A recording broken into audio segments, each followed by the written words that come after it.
नमस्कार, अग्निपथ देख रहे हैं आप और मैं हूं आपके साथ राखी। रेप या रेप की कोशिश जैसे गंभीर अपराध को लेकर पटना हाईकोर्ट के एक फैसले ने देश भर में एक बार फिर कानूनी बहस छेड़ दी है। दरअसल पटना हाईकोर्ट ने एक मामले में कहा कि महिला की छाती दबाना या उसकी सलवार उतारने की कोशिश करना अपने आप में रेप की कोशिश साबित नहीं करता।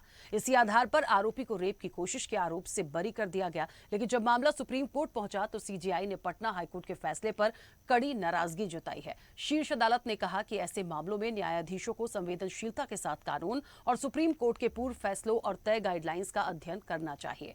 अदालत ने साफ संकेत दिए कि यदि आरोपी के कृत्य और परिस्थितियां बलात्कार के प्रयास की ओर इशारा करती हैं तो केवल तकनीकी आधार पर उसे कम गंभीर अपराध नहीं माना जा सकता। इस मामले में सुप्रीम कोर्ट ने कहा कि इस तरह का दृष्टिकोण कानून और महिलाओं की गरिमा दोनों के अनुरूप नहीं है। यह मामला इसलिए महत्वपूर्ण माना जा रहा है क्योंकि यह स्पष्ट करता है कि बलात्कार के प्रयास का निर्धारण केवल किसी एक शारीरिक कृत्य से नहीं बल्कि आरोपी की मंशा, परिस्थितियों और पूरे घटनाक्रम के आधार पर किया जाता है। हालांकि ये मामला अभी न्यायिक प्रक्रिया में है। सुप्रीम कोर्ट ने पटना हाईकोर्ट के दृष्टिकोण पर आपत्ति जताई है। अंतिम कानूनी निष्कर्ष शीर्ष अदालत के आगे की कार्रवाई और अंतिम आदेश पर निर्भर करेगा। रेप और यौन अपराधों से जुड़े मामलों में समय समय पर सुप्रीम कोर्ट और विभिन्न हाईकोर्ट ने कई महत्वपूर्ण टिप्पणियां की हैं। इनमें से कुछ टिप्पणियों ने न्याय व्यवस्था को अधिक संवेदनशील बनाने की दिशा दिखाई, जबकि कुछ विवादित टिप्पणियों पर के बाद में भी सुप्रीम कोर्ट ने कड़ी आपत्ति भी जताई है। अब यह कोई पहला मामला नहीं है जिस पर कानूनी विवाद और बहस है। इससे पहले भी कुछ निर्णयों को लेकर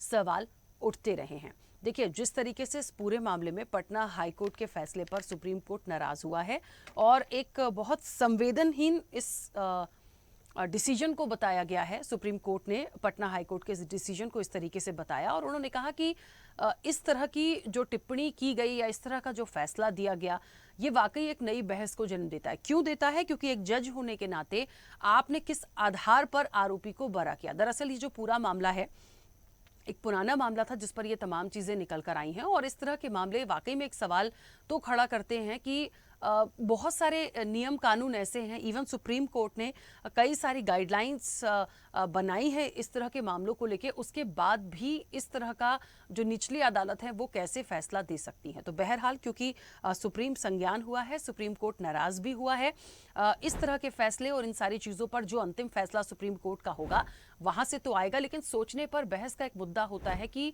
किस तरह ये चीजें जा रही हैं, बहुत सारे सवाल खड़े करती हैं। हम विस्तार से चर्चा करेंगे। हमारे साथ मेहमान जुड़े हैं। सबसे पहले आपका परिचय करा दें।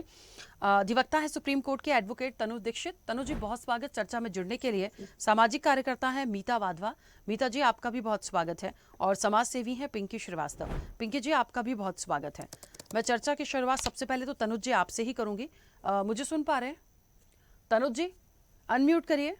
जी मैं सुन पा रहा हूँ जी। हाँ तनुज जी, जिस तरीके से पटना हाईकोर्ट का एक मामला आया, रेप केस में एक आरोपी को बरी किया गया, जो आधार बताया गया मैं दोहराना नहीं चाहूंगी, बहुत ही घटिया था, बस इतना कह सकती हूँ, और अनएक्सेप्टेबल है। इसको कोई एक्सेप्ट नहीं कर सकता। सवाल इस बात का है क्योंकि यदि सुप्रीम कोर्ट ने संज्ञान लिया है और एक फटकार भी लगाई है कि एक जज होने के नाते इस तरह का डिसीजन आप कैसे ले सकते हैं, तो ये एक बहुत बड़ी बात है। किस एक तो आपकी भी मैं व्यक्तिगत इस पर टिप्पणी चाहूंगी क्योंकि आप अधिवक्ता हैं सुप्रीम कोर्ट के। आप कैसे इस पूरे विषय को देखते हैं और इसमें आगे सुप्रीम कोर्ट किस तरह की कार्रवाई कर सकता है? देखिए, ये मामला केवल एक आरोपी या एक पीड़ित का नहीं है, बल्कि भारतीय आपराधिक न्याय शास्त्र के उस सिद्धांत का है जिसमें बलात्कार के प्रयास या निर्धारण करना या शारीरिक कोई भी ऐसे हम बात करें कि इस तरीके की गतिविधि करने को लेकर के है, इंटेंशन जिसके लिए कहते हैं। और संपूर्ण घटनाक्रम के आधार पर जिस तरीके से ये सारी चीजें हुई और जिस तरीके की टिप्पणी वहां हम कहेंगे कानून के न्यायाधीश जैसे पद पर आश्रित व्यक्ति के द्वारा इस तरह की टिप्पणी होना अपने आप में समस्त विधिक जगत को एक स्तब्ध कर देने वाली शब्दावली है। क्योंकि न्याय केवल कानून की हम कहेंगे शब्दावली नहीं है, बल्कि उस उद्देश्य से भी है जो इस तरीके के यौन अपराधों में अदालत का दायित्व तय करता है, या किसी निर्दोष को दंडित करके और किसी पीड़िता को केवल तकनीकी व्याख्या के कारण वंचित ना होने दे, बल्कि हर परिस्थिति में साक्ष्य संविधान और संरक्षित करके महिला की गरिमा बनाए रखे। ये मेरा सोच। ठीक है। एक छोटा सा सवाल आप ही से तनु जी, जब भारतीय कानून बीएनएस किसी भी महिला के साथ उसकी सहमति के बिना कोई भी यौन उत्पीड़न होता है या जबरदस्ती होता है तो वो रेप की श्रेणी में आता है, तो मुझे ऐसा लगता है कि सुप्रीम कोर्ट तो ठीक है उन्होंने संज्ञान लिया, लेकिन निचली अदालत में जो भी जजेस होते हैं क्या उनको नहीं पता? आप कानून पढ़ के ही तो आगे आते हैं, फिर ये डिसीजन देने का तो सवाल ही नहीं उठता था। देखिए, डिसीजन जो जिस तरीके से आया, वाकई में उससे सभी हताहत है। और मैं कहता हूं कि इस तरीके की डिसीजन एक सवाल पैदा करते हैं न्यायिक प्रणाली पर, एक अविश्वास पैदा करते हैं न्यायिक प्रक्रिया पर, और साथ ही साथ प्रश्न चिन्ह खड़ा करते हैं न्याय के पदों पर आसीन उच्च लेवल के न्यायाधीशों पर। एक सवाल खड़ा होता है कि क्यों इस तरीके की चीजें और क्यों इस तरीके की बातें टिप्पणी के साथ करना आवश्यक है। कोई जजमेंट आप खारिज भी करते हैं किसी केस को, तो उस जजमेंट के साथ कोई टिप्पणी या व्याख्या करना आवश्यक नहीं है।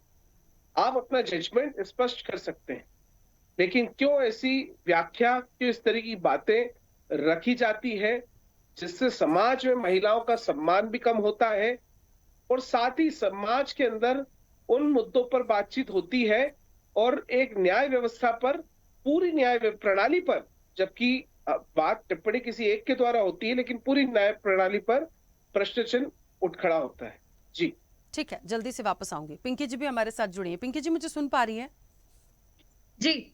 मैम, सबसे पहला सवाल तो यही है, जिस तरह का ये फैसला आया, जिस तरह के शब्दों का इस्तेमाल किया वहाँ के जज ने, जिस आधार पर बरी किया, ये एक बहुत बड़ा सवाल है। और कैसे आप इस विषय को देखती हैं, क्या उम्मीद करती हैं? मुझे तो मैम यकीन ही नहीं हो रहा, मैं आपको सच बताऊं, कि इस तरह का डिसीजन एक जज दे सकता है। जो आधार बता रहा है उसके बाद भी दे सकता है, क्योंकि हम 354 पे भी यदि चले जाएं, हम धाराओं में भी चले जाएं, बहुत सारी चीज़ों को आज मैंने क्योंकि देखा, तो ज़बरदस्ती यदि आप जी। किसी के कपड़े उतरवा रहे हैं या उतार रहे हैं, कम से कम 3 साल से 7 साल तक की सज़ा है। तो आपने तो इतनी चीज़ों होने के बाद बरी कैसे कर दिया? केस में ऐसा क्या था कि आपको बरी करना पड़ गया? सीरियसली बिल्कुल राखी जी, बहुत ही मतलब निराशाजनक मामला सामने आया है। इसके पहले भी कुछ समय पहले शायद इस तरह का एक और केस आया था और ऐसी खबर तब भी आई थी, और तब भी शायद हम लोगों ने इतना ही विरोध इस बात का किया था। महिला होने की तकलीफ और महिला होकर अपने शरीर की रक्षा करने की तकलीफ जो हम भुगतते हैं, वो कोई पुरुष इमेजिन भी नहीं कर सकता। जो छोटी छोटी बच्चियां हैं राखी जी, स्कूल के जमाने से हम देखते चले आ रहे हैं, सड़कों पर साइकिलों से आते जाते लोग, गाड़ियों से आते जाते लोग, सड़क पर चलती हुई बच्चियों को कभी पीछे से हाथ मार के चले जाते हैं, कभी आगे से हाथ मार के चले जाते हैं। तो ये सब चीजों के पीछे जो उनका इंटेंशन है, वो इंटेंशन हमेशा से ही गलत रहा है। एंड मैं अगर कानून की भाषा में बात करूं तो एक टर्मिनोलॉजी है मेंस रिया। मेंस रिया मीन्स दोषपूर्ण मानसिकता। तो जब भी आप किसी महिला के साथ कोई भी इस तरह की अभद्रता कर रहे हैं, तो आपका मेंसरिया क्लियर है वहां पर कि आपके दिमाग में कहीं ना कहीं कुछ गंदगी है, दैट्स व्हाई आपने उसको छुआ है। अदरवाइज अपनी माँ को, अपनी बहन को कोई भी इस तरीके से नहीं छूता। तो आप अगर किसी महिला के शरीर को गलत तरीके से स्पर्श कर रहे हैं, उसके कुछ खास अंगों को अगर आप टच कर रहे हैं या उसके कपड़े उतरवाने की आप कोशिश कर रहे हैं, तो बिल्कुल सीधा सा क्लियर पॉइंट है कि ये कोई आप कोई भजन करने के लिए नहीं कर रहे। यहाँ पे कहीं ना कहीं आपकी दोषपूर्ण मानसिकता है और उस मानसिकता के तहत ही आप ये स्टेप ले रहे हैं। दूसरी बात ये है राखी जी कि हाथ लगाना भी जरूरी नहीं है। कुछ लोग महिलाओं को इतनी गंदी तरीके से घूरते हैं कि वो आंखों से ही उसका रेप कर सकते हैं। ये चीजें हमने देखी, हमने सही है, और हमने समाज में ऐसा लोगों के साथ होते हुए देखा है। लोगों की मानसिकता को मतलब कोई जरूरी नहीं है कि कोई हाथ से छुए, कोई जरूरी नहीं है कि उसके कपड़े ही उतरवाए जाए। गंदगी से देखना, गंदे तरीके से घूरना भी एक तरीके के रेप की कैटेगरी में आना चाहिए, जिसको कि हमारे सम्माननीय जज साहब ने बिल्कुल ही इग्नोर किया। कोई भी जज मेरे ख्याल से बहुत ज्यादा अच्छी शिक्षा लेने के बाद, बहुत ज्यादा एक्सपीरियंस के बाद इस पद पर पहुंचते हैं। और क्योंकि मैं अदालत का सम्मान करती हूँ, क्योंकि मैं इस पद का सम्मान करती हूँ, इसलिए मैं जज साहब को जज साहब ही कहूंगी। लेकिन जज साहब की जो टिप्पणी है, जैसे तनुज जी ने कहा कि आप फैसले को पलटिए, कोई इशू नहीं है, आप फैसला पलट सकते हैं। आपको अगर दोषी नहीं लग रहा है सामने वाला, आप उसके लिए उसको कोई सजा मत दीजिए। लेकिन जिस वोकेबुलरी का यूज किया गया है, that vocabulary defines the offence in the society कि ये ऑफेंस है या ये ऑफेंस नहीं है। अब यहाँ पे अगर ये खबर पूरे समाज में फैल जाती है तो ठीक है, फिर तो कोई दिक्कत ही नहीं है। आप किसी भी लड़की को कहीं पर भी दबोच लीजिए, कोई आपको कुछ बोलने वाला नहीं है, क्योंकि ये तो अब रेप की कैटेगरी में आ ही नहीं रहा है। तो रेप की कैटेगरी में नहीं आ रहा है तो सजा भी नहीं होनी है, और सजा अगर होगी तो ठीक है, वही होगी 10-15 दिन की सजा, और हम तो बरी हो जाएंगे। This is ridiculous. कैसे, क्या मानसिकता है? चलिए, अब दोषी की मानसिकता तो जो भी हो, पर मैं as a person how can I think कि किसी के साथ इस तरीके की हरकत करना रेप की कैटेगरी नहीं है, या किसी महिला के सम्मान को इस तरह से भंग करना रेप की कैटेगरी नहीं है। मैं तो बोलती हूँ कि हर वो अपराध जो किसी महिला के शारीरिक अंगों के बारे में कुछ गलत सोचते हुए किया जा रहा है, that all जो भी एक्ट किए जा रहे हैं, all those should be categorized in the category of rape। उनको सबको रेप की कैटेगरी में आना चाहिए। बिल्कुल पिंकी जी, वापस आऊंगी। मीता जी भी हमारे साथ जुड़ गए हैं। मीता जी, मुझे सुन पा रही हैं?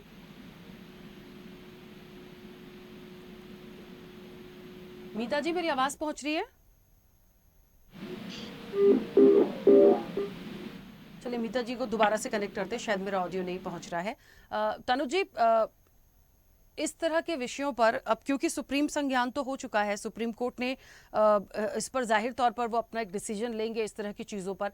एक जो उनको टिप्पणी करनी थी या जिस तरीके से नाराज़गी दिखानी थी वो दिखा ही चुके हैं, लेकिन ये सारे जो सवाल उठ के आ रहे हैं, ये सारी चीज़ें जो आ रही हैं, ये वाकई इन चीज़ों को रोकने के लिए एक मुझे लगता है किस तरह की चीज़ों पर जाएं, क्योंकि ये बात बिल्कुल सही है। यदि पटना हाईकोर्ट ने ये फैसला दिया अपना तो ठीक है, सुप्रीम संज्ञान हुआ, हम उस पर कुछ और करेंगे, उनको फटकार लगेगी, लेकिन पब्लिक डोमेन में हमने क्या मैसेज दिया? ये वाकई मुझे लगता है पिंकी जी सही कह रही हैं, लोग तो इसको बहुत लाइटली लेंगे। वैसे भी देखिए, मुझे बोलना नहीं चाहिए अब, क्योंकि कानून पर मैं इसलिए सवाल नहीं उठा सकती, बोल सकती। हमेशा कहा जाता है कि एक सख्त कानून होना चाहिए रेप केसेस के लिए। कौन सा सख्त होगा सर? फांसी से ज्यादा क्या सख्त होगा? तुरंत यदि आप समझ लीजिए एक केस आया, 3 दिन में उसको फाइनल करके फांसी दे दीजिए तो कोई सुने। यहाँ तो जेल में रोटी भी मिलती है रेपिस्ट को, सब कुछ मिलता है, लंबा लंबा केस चलता है, तो कुछ होता नहीं है। तो मुझे लगता है फिर हम किस सख्ती की बात करें? हमें इस विषयों पर तो सख्त होना पड़ेगा, तो कैसे? लेकिन देखिए, मुझे लगता है कि देश की विभिन्न जो उच्च न्यायालय है, जिस तरीके से उच्च न्यायालय के अंतर्गत कई सारे अलग अलग प्रशिक्षण की कार्यशालाएं होती है, उस तरीके से उच्च न्यायालय के लिए भी ऑनरेबल सुप्रीम कोर्ट के अंडर में कार्यशालाएं होनी चाहिए, जहां पर किस तरीके के जजमेंट्स में टिप्पणी होना चाहिए और कौन सी टिप्पणी से आहत जन भावना को आहत पहुंच सकती है, समाज में गलत संदेश जा सकता है, इस तरीके की प्रशिक्षण होना चाहिए। मुझे लगता है कि ये निश्चित रूप से आने वाले समय में अगर ऐसा कुछ होता है तो काफी हद तक समान रूप से शब्दावली का चयन होकर के कार्य और जजमेंट्स होंगे। जी ठीक है। मीता जी कनेक्ट हुई हमारे साथ? चलिए, मीता जी भी नहीं जुड़ी हैं। पिंकी जी, मुझे ऐसा लगता है इस तरह के जो विषय हैं और थोड़ी सी हम सख्ती की बात करें। देखिए, रेप के लिए तो हम सख्ती की बात करते हैं, लेकिन चाहे छेड़छाड़ की बात हो या इस तरह का जो घटनाक्रम आया, जो जिसमें जिस तरह के शब्दों का इस्तेमाल किया, क्योंकि आपने भी कहा कि रोड चलते तो ऐसे बहुत सारे लोग बहुत सारी चीजें करते हैं, कुछ लोग तो बहुत घूरते भी हैं। इन सारी चीजों को देखते हुए किस तरह का कानून सख्त होना चाहिए? आपको क्या लगता है कि तत्काल में कार्रवाई की हम यदि उम्मीद करें या बात करें तो किस तरह से होना चाहिए? तत्काल में कार्यवाही मतलब कुछ तो इस तरह की चीजें हो, जैसे ये जो संज्ञान में मामला आया है, ये जो टिप्पणी की गई है, इस तरह में मतलब सबसे पहले तो इस तरह का कोई भी जजमेंट अगर दे रहा है तो फिर वो मुझे नहीं लगता है कि इतने बड़े और इतने अच्छे न्याय के पद पे रहने लायक वो व्यक्ति है। तो कहीं ना कहीं हमें again I am very sorry, मैं ये कहना नहीं चाहती हूँ, पर फिर भी मुझे ऐसा लगता है कि इस तरह की टिप्पणियां करने वालों को, जो कि यार आप सिर्फ लिख नहीं रहे हो, आपको सोचना भी है, आपको समझना भी है। आप जज हो, आप पंच हो, आप सरपंच हो, तो आपको ये समझना है कि आप जो लिख रहे हो, आप जो यहाँ पर जजमेंट दे रहे हो, ये पूरे समाज के लिए एक आदर्श स्थापित करने वाली बात है। तो सबसे पहले तो ये होना चाहिए कि इस तरह का कोई जजमेंट अगर दे रहा है तो उस व्यक्ति को उस पद पे रहने की इजाजत ही नहीं होनी चाहिए। नेक्स्ट डे से ही वहां से उस व्यक्ति को हटाना चाहिए, ताकि जो आगे आने वाले और लोग हैं वो भी बहुत ध्यान दें कि हमें महिला महिलाओं के बारे में, मैं सिर्फ महिलाओं की बात नहीं करती, मैं पुरुषों की भी बात कर रही हूँ कि हमें किसी भी महिला के बारे में या किसी भी पुरुष के बारे में या उनके निजी अंगों के बारे में हमें किस तरह की टिप्पणियां करनी है। ठीक है, सबसे पहली तो ये चीज होनी चाहिए। दूसरा, किसी भी महिला को भद्दे तरीके से टच करना या मतलब जब ये प्रूव हो जाए कि हाँ, अब कई बार ऐसा होता है ना राखी जी कि हम ये कह दें कि आपने टच किया है तो हम एकदम से उसको फांसी की सजा दे दें या बहुत कड़ी सजा की बात करें, जबकि कई बार ऐसा भी होता है, देखने में आया है कि भाई गलती से कोई चीज हो गई है और उसको किसी महिला ने अपने फायदे के लिए यूज कर लिया, तो अगर कहीं पे ये चीज साबित हो जाती है कि महिला के साथ जो भी हरकत की गई है वो सोची समझी हरकत थी या किसी एकांत का फायदा उठा के उसके साथ इस तरह से चीजें की गई हैं, उसके शरीर को छुआ गया है या उसको मॉलेस्ट करने की कोशिश की गई है, तो इमीडिएट सख्त से सख्त उसके ऊपर कार्रवाई की जानी चाहिए। दैट शुड बी, आप उसमें कड़ी सजा के प्रावधान करिए। 5 साल तो मिनिमम होना ही चाहिए सिर्फ टच पे या गलत तरीके से छूने पर, एंड देन उसके बाद आप 10 years and 20 years and then आप बहुत ज्यादा जगह अगर अपराध है तो आप फांसी की सजा की भी बात उसके ऊपर कर सकते हैं। तो ये जब तक हम बहुत प्रॉपरली और बहुत अच्छे से जो केसेस हैं उनको जब तक एनालाइज नहीं करेंगे, उन्हें जब तक हम समझेंगे नहीं, और एक 2-3 लोगों की मेरे ख्याल से कमेटी बन के इस तरह की जजमेंट दिए जाने चाहिए जिसमें एक महिला का होना अत्यंत आवश्यक होना चाहिए, क्योंकि एक महिला ही समझ सकती है दूसरी महिला की परेशानी। बस में खड़ी हुई है, अब पीछे से भी एक खड़ा हुआ है, आगे से भी एक खड़ा हुआ है, टच तो कोई नहीं कर रहा है, ना कोई उसे दबा रहा है हाथों से और ना ही कोई उसका कुछ खोलने की कोशिश कर रहा है, लेकिन रेप तो उसका वहां पर भी हो रहा है। तो ये सारी चीजों के लिए वी हैव टू, हमको बहुत एक ओपन अपना दिमाग रख के चलना पड़ेगा कि वो क्या परिस्थितियां थी, वो कौन से कॉन्सिक्वेंसेस थे जबकि इस तरह की हरकत उस महिला के साथ हुई है। और राइट, ठीक है पिंकी जी। हाँ, मीता जी भी जुड़ गई हैं हमारे साथ। मीता जी, मुझे सुन पा रही हैं? मीता जी जी हाँ, मीता जी, जिस तरीके से एक विषय आया, पटना हाईकोर्ट के एक फैसले पर सुप्रीम कोर्ट ने नाराजगी जाहिर की है और एक जिस तरीके का आधार उन्होंने रखा एक रेप के मामले को लेकर या अपराधी जो भी था उसको बरी किया गया, कैसे आप इस विषय को देखते? मानसिकता तो खराब है जो मैं थोड़ा बहुत सुन पाई हूँ।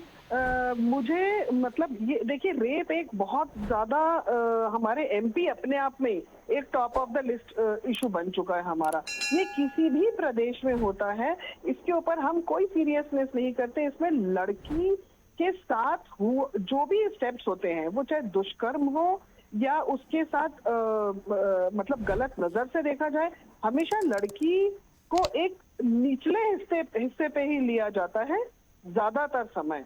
और शायद यही एक बहुत बड़ा रीजन है कि आज के डेट में भी हम रेप को लेकर एक बहुत बड़ा डिसीजन, कोई लॉ निकाल ही नहीं पा रहे, और निकाल भी लिया तो हम इम्प्लीमेंट नहीं कर पा रहे, क्योंकि उसको इतना कैजुअली ले लिया है हमने, हर चीज को इतना कैजुअली ले लिया है कि अगर लड़की पे अगर हम सोचते हैं कि फॉर एग्जाम्पल अब ये इसी डिसीजन को अगर हम लेते हैं तो उसमें ये है कि ठीक है, उसको देखा ऐसा, उसके कुर्ते के हटने से कोई रेप थोड़ी ना हो गया है। तो हमेशा हम लड़की के मामले में एक्सट्रीम का ही क्यों वेट करते हैं कि एक्सट्रीम सिचुएशन में जब चीजें जाएंगी तब सोचा जाएगा, तब डिसीजन नहीं होगा, तब सोचा जाएगा। आज के डेट में मानसिकता इतनी खराब हो चुकी है, इतनी ज्यादा खराब हो चुकी है कि अगर लड़की जरा भी गलती करे तो पूरी की पूरी लड़कियों की कम्युनिटी को ही हम गलत साबित करने पे तुले रहते हैं। तो रेप तो एक इतना मतलब इतनी गंदगी हो चुकी है हमारे देश में रेप को लेकर, क्योंकि हम डिसीजन ही नहीं ले रहे हैं। अगर आज के डेट में जो सबसे ज्यादा हमारे लिए भरोसेमंद जगह है सुप्रीम कोर्ट, हाई कोर्ट, वहां के इतने पढ़े लिखे लॉयर्स यदि ऐसी बातें करेंगे तो आप खुद ही सोचिए कि एक लड़की कितनी सिक्योर होगी। यहाँ पे ऑटो से जा रही है, उसको ले जा रहे हैं, 32 लोग रेप कर रहे हैं, वापस आ रहे हैं, हल्ला हो रहा है, हंगामा हो रहा है, कैंडल मार्च हो रहा है, सब खत्म। 32 लोग रेप कर रहे हैं एक 13 साल की लड़की को, उसको तो खत्म कर देना चाहिए। हम डिसीजन ही नहीं ले पाते, तो उसके एवज में तो ये बहुत छोटा सा एक्ट है ना उनके लिए। मैम आपकी बात से मैं पूरी तरह से सहमत हूं और इसलिए हूं क्योंकि अभी आप कनेक्ट नहीं थी, मैंने इसी बात को बोला था कि कुछ केसेस हमारे यहाँ ऐसे हैं जिसके लिए हमें इंतजार नहीं करना चाहिए। ऐसे Exactly. केसेस में हमें तुरंत सजा देनी चाहिए। ऐसे Exactly. इंसान को पानी की एक बूंद भी नसीब नहीं होनी चाहिए। हम जेल में उनको रोटियां खिलवाते हैं दोनों टाइम। तो ये सारी चीजों में मुझे लगता है कानून पर फिर वही बात है, हम नहीं चाहते सवाल उठाना, लेकिन मजबूरी हो जाती है कि हमें अपनी तरफ से इन चीजों को रखना पड़ रहा है। एक बात है तनुज जी, एक छोटा सा सवाल है क्योंकि समय भी हो ही गया है लगभग। वैसे तो खैर होता है, कोई किसी का मर्डर कर दे तो पूरी जांच पड़ताल होती है, उस पर केस चलता है, लंबे समय चलता है। मुझे ये बताइए, मैंने कहीं पढ़ा था इसलिए आपको पूछ रही हूँ, और इस तरह के केसेस में ना मुझे लगता है थोड़े समय बाद जो स्ट्रांग होंगे शायद करेंगे। मान लीजिए किसी के साथ रेप की कोशिश है, बच्ची है, महिला है, कोई भी है, यदि वो अपने बीच बचाव में सामने वाले का हत्या कर दे, फिर क्या है? बहुत बढ़िया सवाल है। क्या आइडेंटिफाई जज ये करेंगे कि आपने हत्या कर दिया तो आप आरोपी हैं? क्या उसकी इस बात को नहीं माना जाएगा कि मान लीजिए वो कह रही है मेरे साथ दुष्कर्म का प्रयास किया गया, मुझे हैरेस किया गया, मैंने मार दिया क्योंकि मुझे अपनी इज्जत बचानी थी, देन व्हाट? नहीं, डिफेंस के लिए हमारे यहाँ लॉ है, और सेल्फ डिफेंस में इस टाइप का कोई क्राइम होता है तो उसकी जांच होती है, और जांच में अगर तथ्य सही पाए जाते हैं तो वो ऐसे में एक्विटल पे भी जाता है केस, ऐसा नहीं है। सबसे बड़ी बात महिला सुरक्षा की अगर आप करते हैं तो इस तरह की कोई भी घटना के लिए मुझे लगता है कि हमारे देश में मजबूत कानून मौजूद है, चाहे वो घूरने के लिए, स्टेयरिंग के लिए हो, चाहे वो प्रयास के लिए हो, चाहे हम कहे आउटरेज ऑफ मॉडेस्टी के लिए हो, चाहे हर चीज के लिए। एक सेकंड। लेकिन हाँ जी। आज विषय केवल कानून तक सीमित नहीं रह गया। आज विषय है जो न्यायाधीशों के द्वारा टिप्पणी की गई या की जाती है, अक्सर कभी कभी इस तरह की टिप्पणी देखने को मिलती है, तो निश्चित रूप से मुझे लगता है कि कानून के दायरे में संविधान को समझते हुए ही टिप्पणी करना चाहिए, क्योंकि न्याय पदों पर आसीन तभी उस तरीके से जनता उन्हें देखेगी और चीजों को समझेगी। जी बिल्कुल ठीक है तनुज जी, मैं आपकी बात से सहमत हूँ, लेकिन आपको पता है ये सवाल मैंने क्यों किया? ये सवाल मुझे अभी एकदम ही माइंड में इसलिए आया, मान लीजिए इस तरह का कोई केस कभी आ जाए, आई डोंट नो ऐसा कभी होगा कि नहीं होगा, स्थितियां परिस्थितियां होती हैं, बट मान लीजिए कोई केस ऐसा आ जाए और कोई जज ये कह दे कि आपने हत्या की है तो आप तो आरोपी हैं, आपके साथ रेप की कोशिश हुई थी, आपका रेप थोड़ी हो गया था, तब क्या करेंगे? हाँ सोचिए ना, मतलब आप क्या मतलब रेप करवाते, उसके बाद मारते, तब आप फैसला देंगे? नहीं, इसके लिए डिफेंस, सेल्फ डिफेंस का लॉ है हमारे यहाँ, मैं आपको वही बता रहा हूँ, और लॉ में इस तरीके की चीजों को जांच के बाद में मान्यता मिलती है। ठीक है, कुछ कह रही है पिंकी जी, जल्दी से बोलिएगा। जी मैं वही कहना चाहती थी कि केवल टिप्पणी की बात नहीं है तनुज जी, उन्होंने आरोपी को बरी भी कर दिया है। मतलब एक आरोपी जो, चलो रेप में तो आपने उसको नहीं लिया, रेप की उसमें से तो आपने उसको हटा दिया, लेकिन आपने उसपे वो आरोपों से, रेप के बलात्कार के प्रयास वाले आरोपों से उसको बरी कर दिया, हटा दिया उसमें से। तो ये बहुत ही ज्यादा गलत चीज है, this should not be accepted, है ना? ये गलत है। वही बात हो रही है। तो कानून अच्छा नहीं है तनुज जी, कानून में बदलाव की बहुत जरूरत है। ना, कानून बहुत सशक्त है। हम वही बात कर रहे हैं, इस तरीके से जो न्याय पदों पर बैठे हैं, उच्च पदों पर बैठे हैं, उनको इस बारे में मंथन की आवश्यकता है, हम यही कह सकते हैं फिलहाल। ठीक है, मैं चलिए, एक क्योंकि छोटी सी चीज बोलना चाहूंगी। हाँ मैम, जल्दी से हमारे यहाँ रेप पे डिसीजन सिर्फ इसीलिए नहीं हो पाता क्योंकि 40 से 50% रेपिस्ट जो होते हैं वो पॉलिटिकली या तो पोजीशन होल्डर होते हैं या इन्फ्लुएंस्ड होते हैं। अगर हम उनको बोले तो समझ में आता है क्योंकि वो ज्यादा पढ़े लिखे लोग नहीं हैं, लेकिन अगर कानून के रक्षक ही ऐसे डिसीजन लेंगे तो अब ये परसेंटेज बढ़ के 80 हो जाएगा, तो कभी डिसीजन होंगे ही नहीं रेप पे। लड़कियां बोलेंगी भी नहीं ना, छोटी छोटी बातों पे तो बोलना ही बंद कर देंगे क्योंकि जज ही नहीं मान रहा उसको कि रेप की कोशिश हुई है ना? तो ठीक है भाई, ऐसी बातें तो आई गई हो जाएंगी ना। इसका मुझे लगता है एक अच्छा विकल्प है पिंकी जी, इसका एक अच्छा विकल्प है, क्योंकि समय हो गया, बस जल्दी से अपनी बात रखूंगी कि दूसरा जो मैंने सवाल उठाया था बस यही हो सकता है कि अपनी सुरक्षा के लिए, अपनी सिचुएशंस के लिए फिर आप जिस हद तक जा सकते हैं जाइए, डजंट मैटर उसके बाद आपका क्या होगा, कानून नहीं दे सकता, हम दे सकते हैं, सजा होगा, इससे ज्यादा कुछ भी नहीं होगा। मैं इसी मत में जाऊंगी क्योंकि इसके अलावा इसका कोई ऑप्शन नहीं है। फिलहाल समय हो गया, आप सभी का बहुत शुक्रिया इस चर्चा में जुड़ने के लिए। तो सुप्रीम कोर्ट ने पटना हाईकोर्ट के फैसले पर नाराजगी जताई है और उन्होंने कहा कि इस तरह का यदि निर्णय जजेस देंगे तो उनको थोड़ा सा पढ़ के सारी चीजों को समझने के बाद अपना फैसला या इस पर कोई मंथन करना चाहिए। देखिए, कोई भी इस विषय को, इस तरह की घटनाओं को एक्सेप्ट नहीं करता है, तो इस चर्चा के माध्यम से उम्मीद है कि क्या कुछ बदलाव होंगे, क्या वाकई कोई बड़ा एक्शन सुप्रीम कोर्ट लेगा, ताकि इस तरह और भी जो जजेस हैं, जो निचली अदालत के हैं, कभी इस तरह के फैसले करने से पहले 100 बार एटलीस्ट सोचें। चर्चा में इतना ही। बने रहिए स्वदेश न्यूज के साथ। सबसे पहले देश। ऐसे ही वीडियोस के लिए लाइक करें, शेयर करें, फॉलो करें, YouTube पर जाकर सब्सक्राइब कर बेल आइकन दबाना ना भूलें और ताजा अपडेट्स के लिए swedeshlive.com पर जरूर जाएं।